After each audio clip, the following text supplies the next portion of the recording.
Bumble Bear, the Beeginning. Bear loved honey. He loved honey more than any other bear could imagine loving it. He and his family lived in a cozy little cottage on Honey Hill Farm that had shelves for honey and jam.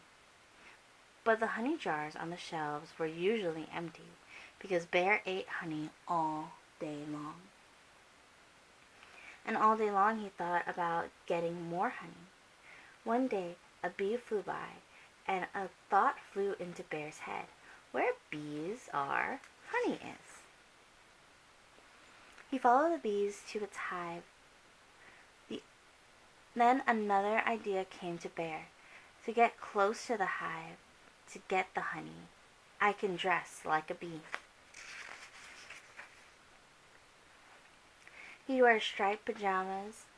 He'd hum a bee's buzz. He'd pretend to fly.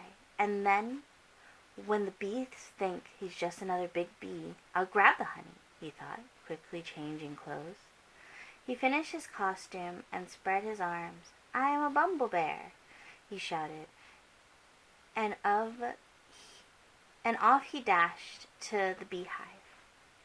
As soon as he saw the hive, Bumble Bear became much too eager to put his paws on the honey. He forgot to hum, pretend to fly. He even forgot that he was dressed like a bee. He wanted the honey so badly that it made a beeline straight to the hive, crashing through the field, making more noise than a freight train. Bumble Bear was so close to the hive, he could imagine reaching right inside for the honey. Then he stumbled. He tripped and tumbled. The bees aimed straight for the place where Bumble Bear's homemade stinger used to be. He felt stungled. He jumped into the water to get away from the bees. As the beginner, he hadn't been able to get close to the honey in the hive. When he landed in the pond, the cold water eased the hurt of the stings, but not the feelings. He lost his glasses, and he wore a hive on his head, a hive with no honey in it. All this trouble and still no honey, he thought. Bumble Bear had been humbled. He grumbled as he trudged home in his underwear. Home to empty jars, home to hungry Gwendolyn Bear, his wife, and his 2 cubs, Wear and Tear. His stomach rumbled. It rumbled so loudly it scared the birds, so loudly in fact that Wear and Tear and Gwendolyn Bear heard him coming. They watched his rumbling and grumbling from the cottage windows.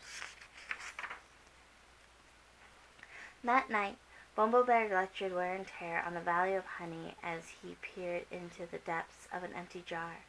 Wear and Tear and Gwendolyn Bear were used to this lecture. They'd heard it all before. After his speech, Bumble Bear went to his study and planned for far into the night, thinking up new ways to get honey into his rumbling tummy. Tomorrow I'll try again, he mumbled. What if? Upstairs, Gwendolyn Bear tucked in the cubs into bed. Tear said, Daddy sure likes honey, but I like race cars. I like poo and honey too, Wear said sleepily.